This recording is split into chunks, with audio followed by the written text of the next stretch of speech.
Wathesalonike wa kwanza. Mlango ni wa 5 na mstari wa 12 mpaka 15. Sikiza pale.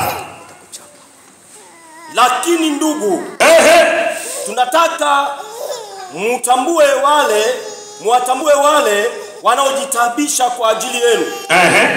Na kuwasimamia ninyi katika Bwana. Na kuwaonyeni.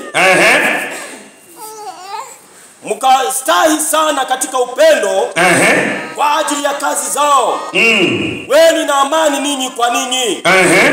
Ndugu, tunawasihi waonyeni wale wasiokaa kwa utaratibu. Watieni moyo wale walio dhaifu. Watieni nguvu walio wanyonge. Vumilieni na watu wote. Sikiza.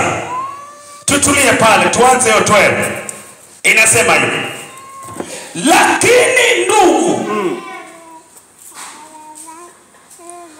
tunataka mwatambue wale wanaojitabisha kwa ajili yenu na kuwasimamia ninyi katika Bwana na kuwaonyeni.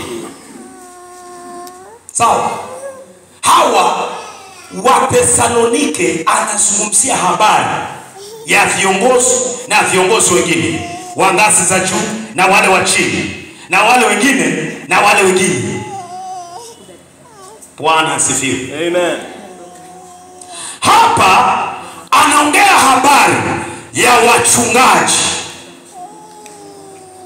Anasema, ndugu zangu, nataka muwatambue wale wanaojitabisha kwa ajili yenu na kuwasimamia ninyi katika Bwana na kuwaonyeni. Amen.